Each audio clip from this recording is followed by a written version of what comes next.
So it's no longer news that Abuja, the federal capital territory of Nigeria, has become an endangered spot or zone for young women. And this is due to the operations of the criminal element known as one chance operators. Last week alone, about three young ladies were kidnapped, robbed, and as well killed, and their bodies dumped on the streets of Abuja. And here today, a lady is here to tell her story of how she became a victim and as well a survivor of the operation of these criminal elements. Back from work. I work at Gariki. I'm a fashion designer. So I was going to Gudu. So I called this guy from. I asked him if he was going to Gudu. He said yes. So I entered. I was the first person in the car. So there was this guy standing next to me at the junction. So he said AP because AP is along Gudu Express. So he was like AP. So the driver said enter. So mind you, there was this man standing ahead of us.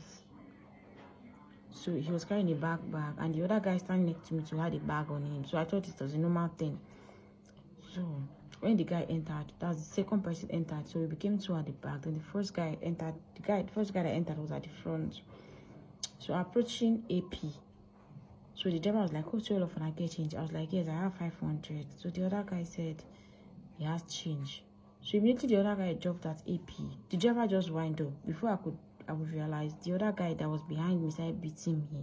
He was just beating me, hitting me. "Give me the phone, give me the phone, give me the phone. You don't enter today." I was just shouting, I was crying. I started praying. He was like, "God no go come save you today. God no go come save you today." So I was like, "Please, I don't have anything. Don't hurt me." So I was shouting. I was sitting in the car. He was like, "Don't spoil my car. If you break my car, your father get tired." So I don't.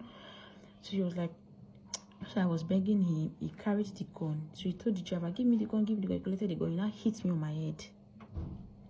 So immediately hit me on my head. I started bleeding from my head. He started beating me. I was bleeding from my nose. So I was bleeding. So he was just beating me. So he collected my phone. So the driver, he now gave it to the driver. The driver, mind you, immediately they turned. The other guy that dropped at AP entered the car back. They picked the guy. So the guy has to cross to the other lane. So they now picked him. So they became three. So they were just roaming around Abuja with me. Mind you, they picked me there about 9 p.m. 8, 9 thereabout. So then he handed my phone to the driver. So the driver was now asking me, "Sister, calm down. You see us, we no be kidnappers. Na woman parts with the sell. So if you no comply, I will go sell your parts." I was like, "Okay, please don't harm me." He said, "I will just kill you here and I parts with it. We deal with woman parts." So I was like, "Okay, please don't hurt me." He said, "I will kill you." So mind you, at some point then, so he strangled me, the man at the back. So I became unconscious for like 20 minutes. I was unconscious. I pleaded with him. So when I was unconscious, my spirit left my body. I thought I was dead. I was just praying. My spirit, I was praying. I was like, so he left me for a while, for like 20 minutes. So when I was okay, he was like, "You see what I do you? Now small, I was just kill you here. Nobody could be the first person, nobody could be the last person." So I was like, "Please, I have siblings that are looking up to me. My mom is there, my mom is sick. If you kill me, many people are looking up to me. Please." It said, "I could just kill you here. Who will send money for it?" I said, "Okay, I don't have anybody. I'm an orphan. Nobody's sending any money. I don't have anybody to send money to you."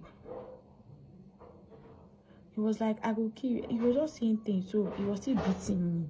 So they tied my leg, my hand. They blindfolded me. They covered my head with a black cap. Mind you, I was bleeding from my head still at that moment because he hit me with the gun on my head. So it got to a point when he asked me for my PIN. The driver was the one asking me for my PIN, everything. So I gave him my PIN. I'm using First Bank. He collected my First Bank PIN, my GT, and my Zenith. I told him the Zenith Bank is not working for now. So he collected the GT and the First Bank and OP. So he had access to everything. So they now withdraw the money I had from my First Bank. So he now proceeded to my OP. I wasn't having any money on my OP at that moment. I was not much there. So he now reset my OP account. They gave me the phone. They took me to a place where he now unveiled my face. So he now gave me my phone to reset my PIN. He just changing my OP PIN. So while I was on he now collected the phone. I didn't even know what he was doing. He only gave me to do the process where I was going to change my. So, guys, you welcome back from that testimony from this sister, and I hope you have learned something. Meanwhile, make sure you subscribe, share, and like this video. Make sure you make this video go viral so that somebody out there, a resident in Abuja or a visitor to Abuja, will learn something. If you listen to this lady, I think she made a very great mistake by stopping a vehicle and then telling the driver where she was going. She said she was the one that stopped the vehicle and then asked the driver, "Are you going to Gudu?" And one chance people definitely they are, they go all over the place. They don't have a particular location or route they are running. They only go to where their victims are going to. So wherever he wants you, once you ask them, "Are you going to so place?" they will tell you, "Yes, of course, I'm going to that place because I need you." That's exactly what happens. So if you at any point find yourself where you cannot find a park, which is the safest zone or safest place to board a vehicle, while you are in Abuja, while you want to go to a particular location in Abuja, okay, and then you find yourself on the street trying to get a vehicle. Once you stop that vehicle and the driver is asking you, "Where are you going to?" that's a red flag. That should be a red flag to you, okay? Because this one chance people goes wherever their victims are going. The right thing should be, once you stop a vehicle, the driver will tell you where, or even say sometimes they'll be raising their hands. If the one that is going to area 1 will just be pointing 1, that means he's going to area 1. He's going to area 3 will be showing 3. These people are the real ones. But one chance don't do that. They will ask you, "Where are you going to?" And then you tell them. They say, "Okay, that's where I'm going to." Enter. And then they will start the operation on you. So once you stop a vehicle and it's asking you, "Where are you going to?" that should be a red flag to you, okay? You have to be very highly alerted that that's a red flag. Sometimes you might just even ask the driver, "Where are you going to?" And it's also returning the question to you, "Where are you going to?" or "Where you they go?" What he is doing is trying to play trick on you, trying to find out or waiting for your answer so that it will tell you that it's going to your own route. So you have to be very smart, okay? You have to be very smart. Another way of identifying if you are in the wrong vehicle, that's a one chance vehicle in Abuja, is if you enter a vehicle full of passengers, you're among the passengers, and then there's a particular passenger coming up with a conversation, a discussion around money. And this money is always in bulk, some are in dollars. He's telling you, telling someone in the vehicle that the money is in the boots. They start acting drama about money, and then before you know it, the next person will join in the discussion. Before you know it, everybody, even the driver, will join the conversation. All of them will start behaving as if, just be careful. You're in the wrong vehicle, and don't you ever join in that conversation, because sometimes you might just open your mouth. Once you join, they may hypnotize you, and then you end up getting robbed. Not just in the vehicle, you go back home, clear whatever valuables you have or assets, or even borrow from your neighbors, go to the bank. Because you're under influence, you hand over everything, and it is when you finish handing over everything to them, that's when the old whatever that possess you will leave you alone, and then you know that you've been robbed. So you have to be very, very careful. If you find yourself in such a situation, how are you supposed to escape? I'll tell you. What you do is, as they are driving talking about this money thing, what you do is just get your phone, start making a very fake call. Okay, just allow them as they're talking. Sometimes they may even ask you, "Sister, what do you think?" Just say, "Oh God, no, no, it's think." Oh, as they're driving, just say, "Oh God, oh, carry your phone. Are you there?" A fake call. Oh, "Are you there? Please come out, come out. Our vehicle is very close to your location, their location. Oh God, that place, I want to collect my sister something in front. Okay, when you get there to that particular place, please just hold on. Let me collect something." Once they stop, okay, just highlight small small as if you want to. Just be very calm, don't be tense. As your feet lands on the ground, jam their door, tell them you're not going anywhere. You see how they will rain insults on you because they know you outsmarted them.